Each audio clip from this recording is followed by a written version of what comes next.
velkommen tilbage. I dag skal jeg lave en gift guide til jul. Og det er simpelthen, hvor jeg viser jer nogle gaveidéer, som jeg har fundet på nettet. Og de koster alle sammen under 400 kroner. Og jeg ved godt, 400 kroner det er måske lidt meget at give til sin veninde eller til sin kusine.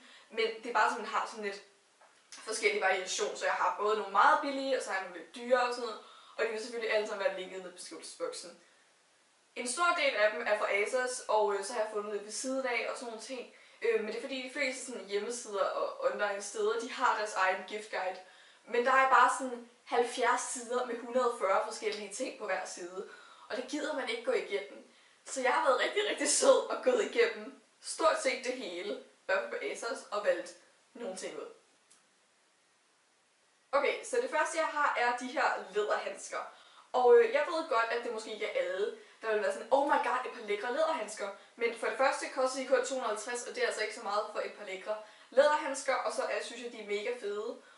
Og jeg vil blive rigtig, rigtig glad for at få sådan nogle her, fordi jeg føler, at handsker er sådan noget, man godt kunne tænke sig, men man gider ikke rigtig købe det. Okay, jeg synes, at vi bliver sådan lidt i tøjkategorien, så jeg har de her virkelig, virkelig cute sutsko, som er de her dalmatinerhunde. Og der er så mange forskellige sutsko inde på ASOS. Og altså, sutsko, så tænker man, okay, hvad? Men når man ser dem her, ikke også? De er så cute. Altså, jeg elsker dem. Og så ser man bare foden ned i, og så ser det ud som om man går på to hunde. Altså, I kan se, hvor mange der er hernede. Der er også nogle med unicorns og sådan noget, men de er, ofte solgt ud, så ja. Yeah. Det næste, jeg har, er et sæt pyjamas.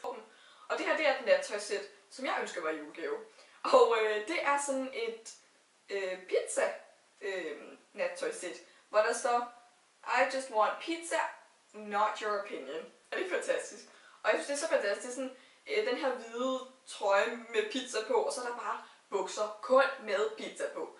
Altså, og alle elsker pizza, så hvorfor ikke få et pyjamasæt med pizza? Så det her, det tror jeg, ville være en rigtig, rigtig god gave til pizzaelskeren i din familie, eller din veninder for den sags skyld.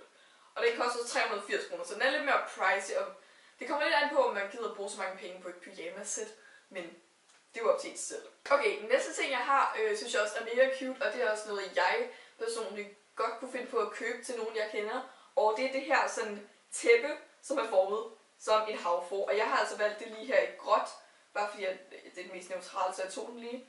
Men som I kan se hernede, så kan man også vælge den i blå og i pink og i lilla, og faktisk også i hvid og sådan noget der. Og jeg synes bare, det er mega cute, fordi at alle vil gerne have noget hyggeligt og varme sig, og så vil det se formet som en havfrue. Altså det er sådan, man ligger inde i det, jeg ved ikke, om I kan se det, men jeg synes, det er overtaget fedt.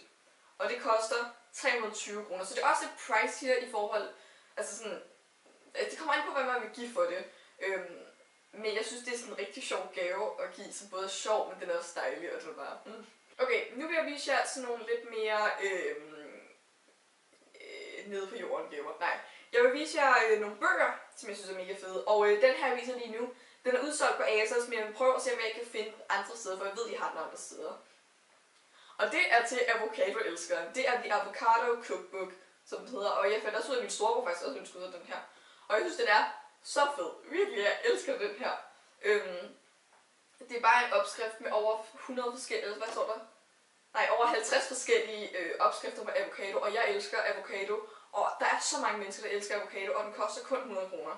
Og jeg er ret sikker på, at min storebror sagde, at man kunne få den på Amazon til 60 kroner eller sådan.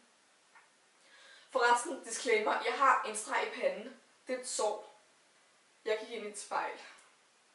Og så er der en anden en her, som jeg synes er mega cute. Som jeg godt kan finde på at give til en veninde eller sådan et eller andet. Det her, det er den, der hedder #girlboss, eller girlbossbook. Som er skrevet af en, der hedder Sofia Amoruso, tror jeg. Og den handler egentlig bare om at være boss og girl og feminisme ting. Okay? Det næste er en kop. Og jeg synes kopper er noget af det sejeste at ønske sig at give til folk, fordi det er sådan, man kan både bruge det til at drikke, sjovt nok, og så er det også sådan, det kan være personligt. Et krus med en lille sådan en lille fransk bulldog, tror jeg det er.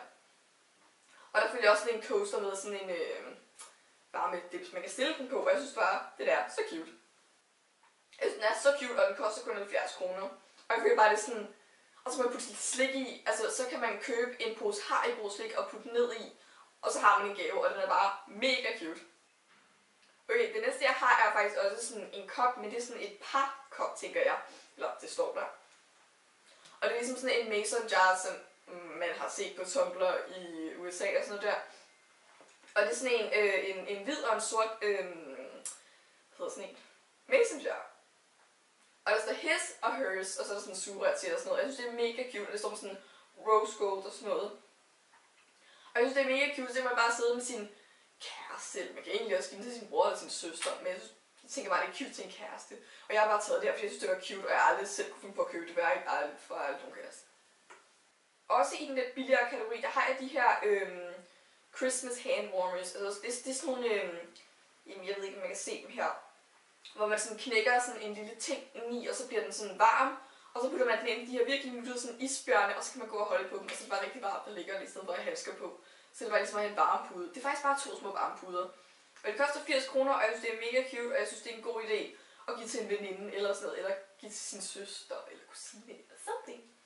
Okay, så synes jeg, vi skal rykke over i beauty-delen, fordi selvfølgelig skal der også være noget beauty. Og den første ting, jeg har, er fra The Balm, og det er det, der hedder The Manizer Sisters Luminizing Collection.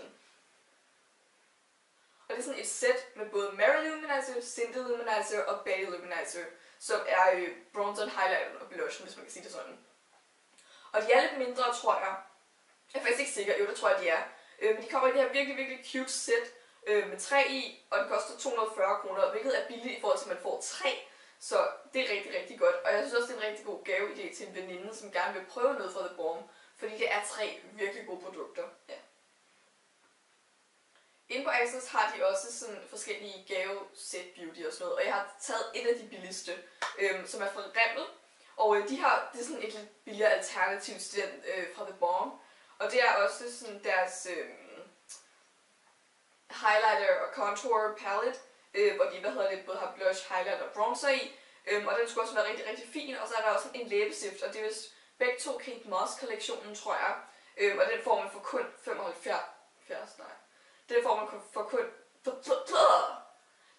man for kun 95 kroner, og det er mega, mega billigt. Og det er sådan et billigere alternativ, hvis man sådan ikke rigtig gider bruge sådan 240 kroner på den anden. Så har Matas også nogle forskellige sådan, forskellige gavesæt og sådan noget. Og jeg har kun valgt en ud, fordi jeg synes, at den er rigtig, rigtig cute. Og det er NYX Tricks of Trade Travel Kit. Og det er sådan, det er lidt ligesom Benefit har lavet sådan nogle travel kits, hvor alt er, i en lidt mindre størrelse, så man også kan sådan prøve det lidt. Og her er der vist både en pore filler, en liquid illuminator, en sådan en, jeg kan ikke huske, hvad den hedder, en blush, der er en pudder, der er en balm, der er sådan en finishing spray, og der er mange ting i. Jeg vil oprindeligt have valgt sådan et sæt for Benefit, men de er bare lidt mere dyre, så jeg vil sådan tage et alternativ til det, og det koster kun 170 kroner for alle de her ting, og det er en rigtig, rigtig god gaveidé, føler jeg. Det næste jeg har er inden for Sephora, og man kan ikke direkte sådan købe fra Sephora, man kan jo gå ind i butikken og købe det. Og det første jeg har er fra Kat Von D, og Kat Von D har lavet sådan nogle nye Christmas collections, hvor de laver sådan små sæt, hvor man får 8, gør man, tror jeg. 1, 2, 3, 4, 5, 6, jo, man får 8 forskellige liquid lipsticks af hendes med, og jeg tror det er lige under halvdelen af hvad der er i det normale. Så det er stadig meget godt. Og så får man sådan en variety of shades. Snak dansk, Fiona. Så får man sådan en man får forskellige farver og sådan noget. Man får både sådan nogle lidt mere out there, sådan den der blå en og lilla en. Og så får man også de mere neutrale og sådan noget. Og den koster 360, hvilket jeg egentlig ikke synes er så slemt, fordi så kan man få lov til at prøve en hel masse af hendes lipsticks her. Så både, altså, jeg har det også sådan lidt, jeg vil gerne have den blå, men jeg har sådan, jeg gider ikke betale fuld pris for den, for jeg ved, at jeg ikke kommer til at bruge den hver eneste dag. Så det er meget dejligt at have de her små. Okay, så jeg tror egentlig, det var alt, jeg havde i den her video. Det var måske lidt en blanding af en gift guide og min ønskeliste, fordi altså, der var nogle ting, jeg også selv ønskede mig, men jeg synes, det er en god sådan, det er gode ting, man kan give til folk, fordi nogle gange sidder man bare sådan der, oh my god, deres ønskeliste er bare fyldt med ting, der koster 1 milliard kroner. Hvad kan jeg give dem? Her var nogle forslag. Jeg håber, I kunne lide den her video. Hvis I kunne, må I selvfølgelig meget gerne smide et like, og hvis I vil have sådan en part 2, måske til jeres far, eller sådan et eller andet. Og så ses vi bare i min næste video. Hej hej. Mwah.